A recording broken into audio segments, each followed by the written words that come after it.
காங்கிரஸ் உட்கட்சி விவகாரங்களை கூட்டணி கட்சிகள் பெரிதுபடுத்த வேண்டாம் என அக்கட்சியின் மாநில தலைவர் செல்வ பெருந்தகை கேட்டுக் கொண்டுள்ளார். சென்னையில் இன்று செய்தியாளர்களிடம் பேசியபோது இதனை தெரிவித்த அவர், பிரவீன் சக்கரவர்த்திக்கு கண்டனம் தெரிவிப்பதுடன் காங்கிரஸ் தலைமைக்கும் புகார் அனுப்பியுள்ளோம் என்று கூறினார்.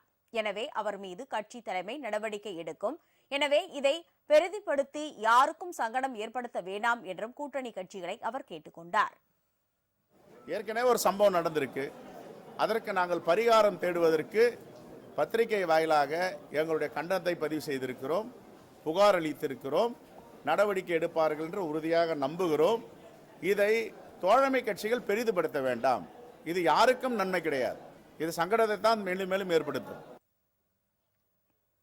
எடப்பாடி பழனிசாமி கூறியது போன்று திமுக கூட்டணியில் எந்த சலசலப்பும் இல்லை என்று திட்டவட்டமாக கூறிய செல்வ பெருந்தகை, அதிமுக கூட்டணிக்கு ஆள் வராத விரக்தியில் அவர் ஏதாவது பேசி வருவதாகவும் விமர்சித்தார்.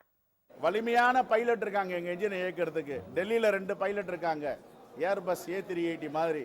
ஒருத்தர் ராகுல் காந்தி, இன்னொருத்தர் மல்லிகார்ஜுன கார்கே. இங்க வலிமையான ஒரு பைலட் இருக்காரு, அவர் தான் மு.க. ஸ்டாலின். 3 பேரும் சிறப்பா தமிழ்நாட்டை இயக்கிட்டு இருக்காங்க. இதுல எந்தவித பிரச்சனையும் கிடையாது. அவருக்கு வெயிட் பண்ணி பாக்குறாரு, யாராவது வருவாங்களா, காத்துட்டே இருக்காரு கதவை திறந்து வச்சுட்டு. யாரும் போக மாட்டாங்க. அங்க அந்த விரக்தியின் விளிம்பில் அவர் இருக்கார்.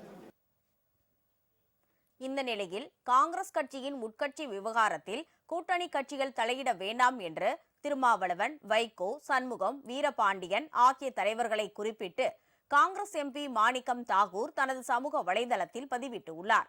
ஒரு கூட்டணி கட்சியின் உட்கட்சி செயல்பாடுகளை பொதுவெளியில் விமர்சிப்பது ஆபத்தான முன் உதாரணத்தை உருவாக்கும் என்றும் அவர் தெரிவித்துள்ளார்.